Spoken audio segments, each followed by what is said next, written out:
Allergens. How much is too much when it comes to precautionary labelling? Traces of allergens in food. How much is too much? It's a problem that's increasingly causing headaches for food manufacturers. The number of allergic consumers is rising, and awareness of allergens in food is also increasing. Undeclared allergens in food are the most common type of food recall in many countries. It's difficult to establish safe levels of allergens in food because of the differing levels of sensitivity among allergic people. But the Food and Agriculture Organization of the United Nations, the FAO, and the World Health Organization, WHO, have been working on this since 2020. The FAO established an expert committee to do the following. 1. Establish the threshold levels for priority allergens below which the majority of allergic consumers would not suffer an adverse reaction. 2. Choose appropriate analytical methods and minimum performance criteria for those methods. And 3. Provide guidance on precautionary labelling and consider possible exemptions for certain ingredients. I wrote about the first stages of this work in issue 3 of the Rotten Apple.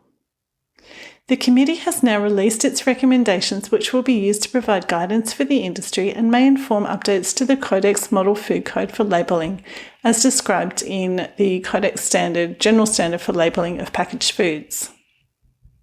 Allergens and doses. The priority allergens are cereals containing gluten, crustacea, eggs, fish, milk, peanuts, sesame, and specific tree nuts, being almond, cashew, hazelnut, pecan, pistachio, and walnut.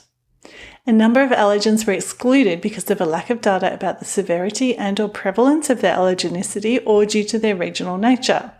These are Brazil nut, macadamia nut, pine nut, buckwheat, celery, lupin, mustard, and soybean. Other foods that are possible emerging allergens, including pulses, insects, and kiwi fruit, will be placed on a watch list for future evaluation. Safety thresholds have been chosen by the FAO Expert Committee. These are called Recommended Reference Doses, RFDs. The committee used a method based on benchmark dose plus probabilistic hazard assessment instead of using analytical-based or no observed adverse effect level methods to determine the doses. The recommended reference doses for the allergens, expressed as milligrams of total protein from the allergenic source, are and I'm just going to list out the priority allergens with their RFDs in milligrams. Walnut, 1 milligram, pecan, 1 milligram, cashew, 1 milligram, pistachio, 1 milligram, almond, 1 milligram, hazelnut, 3 milligrams, peanut, 2 milligrams, sesame seed, 2, cow's milk, 2, egg, 2, wheat, 5, fish, 5, and the outlay here is crustaceans, which is 200 milligrams. Important, these RFDs are not intended to be used for making a claim that a food is free from specified allergens. The report also discusses action levels for intakes of food that might contain unintended allergens ranging from 10 grams to 1,000 grams and expresses milligrams of total protein from the allergenic food per kilogram of the food. Labelling.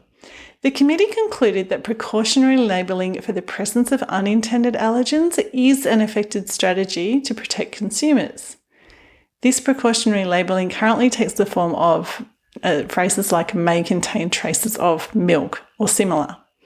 A single unambiguous advisory statement should be used instead of the multiple different statements that are in use now. The committee also suggested that the wording of such statements should clearly convey that the food is not suitable for consumers with the relevant allergy. The committee did not provide any actual suggested wording. Exemptions.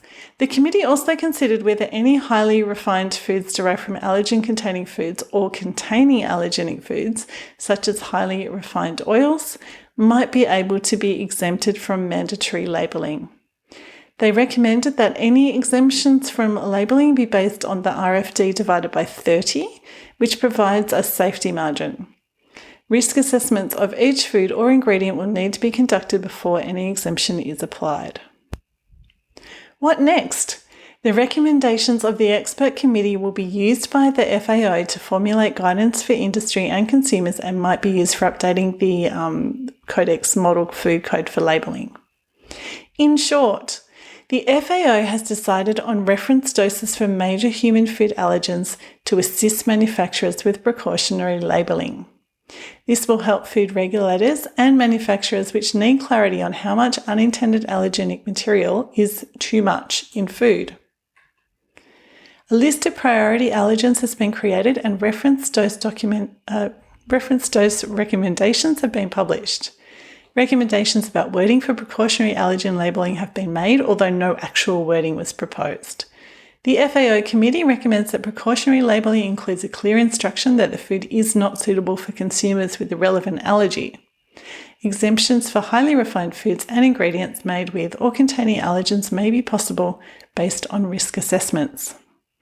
And as always, I've included a list of all the sources and the reference documents. So that would be part 1 and part 2 of the formal reports produced by this committee, and also summaries of each of the 4 meetings that they've had to date, which contain more detail.